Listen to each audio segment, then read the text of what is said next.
I'm already sweating. It's too late for shade. Alright, tell them what your name is, man. What's good, man? I go by the name of Big Brother Haitian, man. Y'all tune in right now because we are live. I'll always support somebody who's out there trying to get it. What up? It's Elephant. Hey, Elephant. I like naan. Okay, thank you very much. Appreciate it.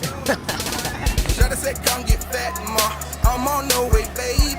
Swerving in the lack, ma. Old school crazy. And it front to back. Alright, so this is part 2 to how to make it to the Olympic Games, brought to you by yours truly. I figured what better place to come to shoot a video about how to make it to the Olympics than the Centennial Olympic Park. This is the site of the 1996 Olympics here in downtown Atlanta. Only problem is the best part of the park is closed because they're shooting a movie. That right there is where I want to go, and those guys over there have been watching me as I try. So we're just gonna stick with where we are out here. To have you, hold you, squeeze you. She came first. I came last. This is what a budget vlogging setup looks like. I got my $20 tripod from Target, $20 lav mic I got off of Amazon, and my Samsung Galaxy S7 Edge that I got for free from none other than the Olympic Games. This just goes to show that you really can create under all circumstances if you really want to. That being said, if someone does want to sponsor what I'm doing here with camera, or a computer, a new tripod, a microphone, all that and then some, hey, feel free to holler at me. I'm not gonna say no. Time to go pay the meter. I spent over an hour just recording video and BSing around that I forgot to actually record the conversation part of this vlog. So let's get to it. All right.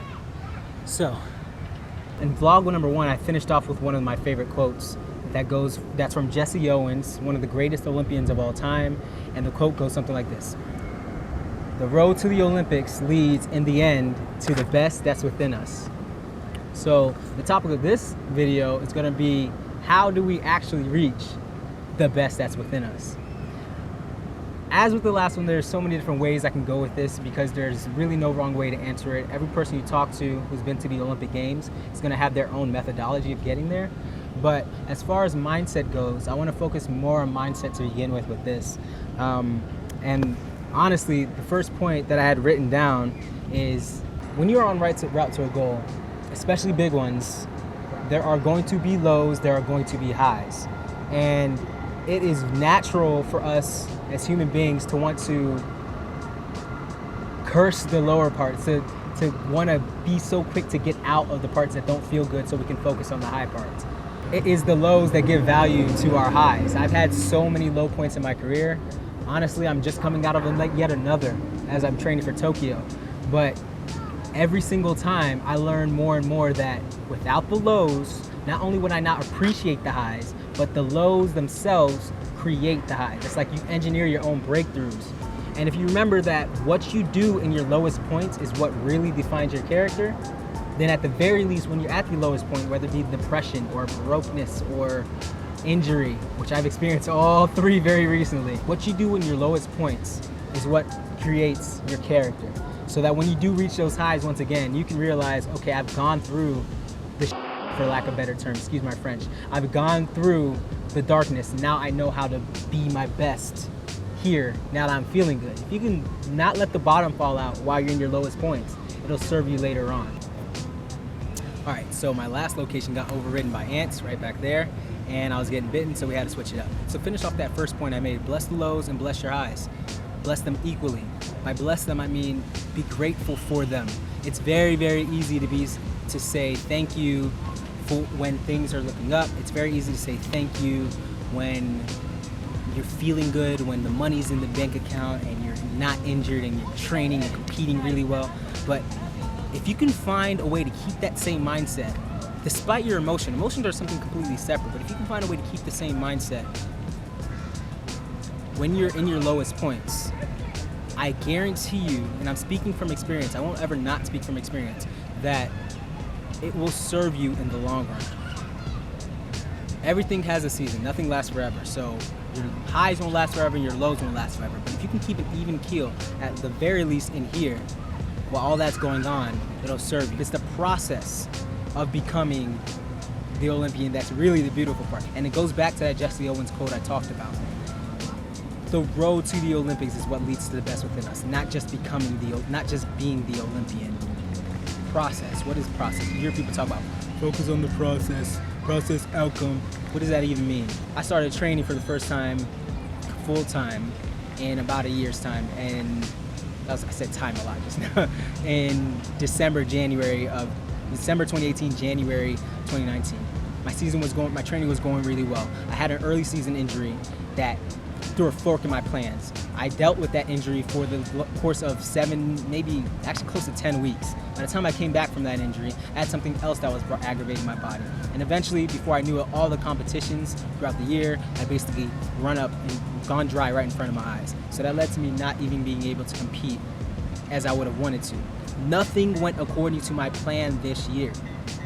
Things went well, things went poorly. None of it went according to my plan. But it's all a part of the process of reaching my desired outcome. I am training to become the best athlete I can possibly be. Therefore, everything that I have experienced in my life up to this point becomes part of that process. We can't sacrifice the process of getting to a goal for the goal, the actual goal itself. You can't have the outcome without the process. And if that's the case, understanding that most people tend to hate the process because it's painful or it sucks or it's up and down and it has so much on our weighs so much on our emotions. If you can learn to fall in love with that process, then I guarantee you that the outcome that you are led to is not only going to be the best outcome that could ever come out, whether it's how you planned it or not, but even more importantly, you're going to realize the process in and of itself was the fun part. So the next thing I want to go bring up is the power of your community. What happens when you tell someone that you are an Olympic hopeful? People get inspired. They get inspired. Everybody knows about the Olympic Games. And even if they don't know about the Olympic Games, if you describe that to them that it comes around every 4 years and only like the top 2%, 1% of athletes in the world get to go, people automatically become inspired by that. And when you share your story, people become even more inspired. Now, in part 3 of this little series, I'm actually going to talk about owning your story. But for this video, I want to talk specifically about the power of building your community. When you tell your story to somebody else, they want to support it. And in my personal experience with training for my first games, the people closest to me, almost without fault, wanted to help in some way, shape, or form. Even when it goes beyond money, people want to support somebody they know who's purpose-driven. Stories inspire us all. That's why we go to the movies, because we're inspired by story. Find a way to tap into your story, every aspect and facet of your story. Who you are, where you grew up, the hardships you faced, all these little details. This is what helps gravitate people towards your cause. So if you're really trying to make it to the Olympic Games, whether it be 2020, 24, 28, 32, whenever, understand the importance and the power of not only building your community, but sharing your story to uplift the other people in that community with you. Get yourself a hobby, straight up. Whether, it doesn't matter what that hobby might be. As you can probably tell, I like editing videos and shooting. I also like playing the guitar. I like learning languages on apps on my phone. I like to play video games. I like to draw. I like to go out into nature. I have hobbies so that when I get stressed out, I have something to rely on to decompress me. When you're training for the Olympic Games, if you decided to do this, or whether, I keep saying the Olympics, but if you're training for a major goal, it's very likely that that major goal is going to take over your mind and your thinking. And while that can be very motivating at times, it can be dangerous at others when we don't have a method of decompressing and stepping back to create the space to relax. So get yourself a hobby or 10, and that will give you opportunity to not only enjoy yourself in the midst of training you'll start to realize that the way you go about your hobbies oftentimes bleeds in and plays out in the way you go about your training and all the other things that are very important to you, whether it be work, in your careers, or business, or anything else like that. You'll be surprised. The way you do one thing is the way you do everything. When the going gets tough, and it will, do you have what it takes to keep going? That's a trick question. It's a rhetorical one, because of course you have what it takes. All it takes to keep going is to keep going when it gets tough. One of the main points I want to make now, before I close this video out, is about self-belief. I was having a conversation with one of my friends the other day. He's also an athlete. He played soccer, and he's had injuries and whatnot that's really hampered his goals as far as becoming a professional soccer player. Somehow we found ourselves on the concept of confidence and self-belief. I kind of found myself in like a little bit of a venting moment or a rant about the whole concept of self-belief, because the world at large has a really bad habit of putting athletes on a pedestal and saying and labeling us, oh, this person never doubted themselves. Oh, Michael Jordan never doubted himself. Oh, Michael Phelps never doubted themselves. They put athletes, especially high-level athletes and Olympians and NBA players and NFL players, they put us on these pedestals. Oop, there's the timer for my parking. They put us on these pedestals where it's almost like people are becoming idolized. This is a dangerous dynamic, because it not only creates a situation where young kids might look up to somebody and say, oh, I can't be like him because I have problems believing in myself at sometimes, but also it creates a situation where we as the athletes are unable to voice how we feel, because we may not feel like we're living up to the superhero image that the society has casted upon us.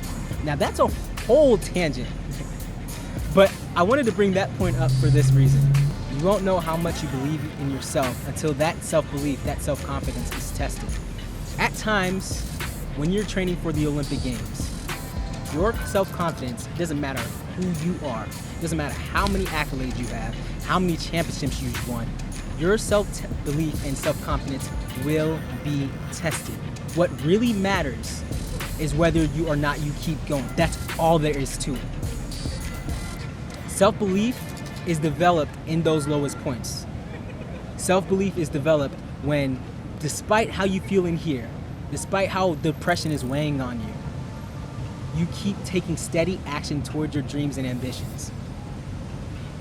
En route to the Olympic Games, you're going to be tested. Own it.